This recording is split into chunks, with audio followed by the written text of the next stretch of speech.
Everyone, সবাই কেমন আছো? আশা করছি সবাই ভালো আছে, সুস্থ আছো। আমি খুব ভালো আছি, সুস্থ আছি।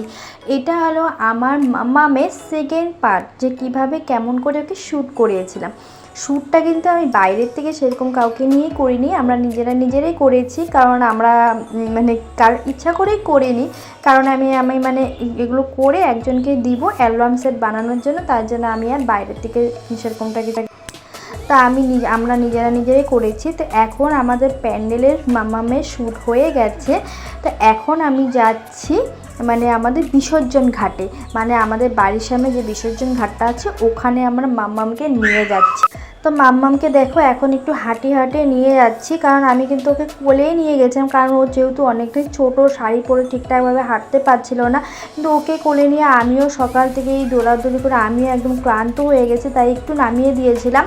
তারপর দেখো ওকে কোলে পড়ার একটা রাস্তা কিন্তু আমি ওকে কোলে নিয়ে গিয়েছিলাম, কারণ আমি জানি ও শাড়ি পরে হাঁটতে পারবে না। তার জন্য কিন্তু আমার মেয়ে কিন্তু আমার থেকেও কী বলবো এক্সপার্ট আছে এগুলোর দিকে। মানে আমি ভেবেছিলাম ও শাড়ি পরে হয়তো হাঁটতে পারবে, কিন্তু কি সুন্দর করে টুকটুক করে হেঁটে চলে গেছে। আমাকেও বলছিল মামা আমাকে নামিয়ে দাও, কিন্তু তাও যাই হোক, মায়ের মন তো অনেকটা কষ্ট করে ফেলেছে, তাই জন্য আমার জন্য আজকে তাই ওকে একটু কোলেও নিয়ে নিচ্ছি না, আমি ওকে পুরো রাস্তাটা কোলে নিয়ে যাচ্ছিলাম। আর এদিকে দেখো আমার ছোট্ট মা দুর্গা একটু হেসে দিয়েছে, মানে ওর মনে হয় খিদাও পেয়েছিল। তো যাই হোক, কিন্তু কিছু বলছিল না। আমি যখন ঘরের থেকে আসার সময় ওকে ভাত খাইয়ে নিয়ে এসেছিলাম, কিন্তু অনেকটা শ্যুট করতে অনেক টাইম লেগে গেছে না ওর, তার জন্য খিদাও পেয়ে গেছিলো। তাই ভাবলাম যে এখন আর বেশি নেই, এই কয়েকটা শ্যুট আছে, কয়েকটা শ্যুট করে তারপর নিয়ে যাব ঘরে। তো সেটাই তোমাদের সাথে শেয়ার করার জন্য আমি ব্লগটা করেছিলাম, যে আমি আমার মেয়েকে নিয়ে কতটা খাটাখাটনি করেছি। তারপরেও যদি তোমরা আমাদের ভিডিওটা না দেখো, লাইক না করো, চ্যানেলটাকে ফলো না করো, তাহলে বলো মনটা খারাপ হবে না? তাই আমার মাম্মামকে আগের পার্টেও আমি বলেছি, এখনও বলছি, আমার মাম্মামকে দুর্গা সেজে কেমন লাগছে প্লিজ কিন্তু কমেন্ট করতে ভুলো না। আর আমার চ্যানেলটাকে যারা এখনও ফলো করোনি প্লিজ ফলো করে দিও, আর একটা ছোট্ট করে লাইক করে দিও। তারপর দেখো এসে গেলাম আমরা বিসর্জনের ঘাটে। তো বিসর্জনের ঘাটে এসে কিন্তু আমার মামামের শ্যুট হয়ে গেছে। এটা কিন্তু লাস্টের টাইমটা, যখন আমার মামামকে নিয়ে বাড়িতে যাব। তো এখনও শ্যুট হয়ে গেছে, কমপ্লিট হয়ে গেছে, তাই ওকে একটু ছেড়ে দিয়েছিলাম একা খেলার জন্য। কি বলবো বলো তো, মানে আমরা তো শ্যুট করছিলাম, প্রচুর চারপাশে যত মানে যে কটা মানুষ এসেছিলো দেখছিল, সবাই মানে ওকে তাকিয়ে ওর ফটো তুলে নিচ্ছিল, ভিডিও করে নিচ্ছিল। আর লাস্ট টাইমে দেখো ছোট্ট দুর্গা মা একটু নাচ করে দিচ্ছিল, তোমাদেরকে হাই বলে দিচ্ছিল। ওর খেয়াল আছে যে আমি ভিডিও করি। চলো ঘরে যাই, মামাকে নাও, চলো এখন আমরা সবাই বাড়িতে যাবো। কোলে নিয়ে না রে, কোলে নিয়ে যাও, দুর্গা মা এখন কোলে যাচ্ছে। এটা কিন্তু যখন আমরা প্যান্ডেলে ছিলাম আমাদের মণ্ডপে, তখন এটা ফার্স্ট শ্যুটটা, তোমাদের সাথে এটা লাস্টে আমি শেয়ার করেছি। তো কিভাবে কেমন করে কি শ্যুট করিয়েছিলাম সেটাই।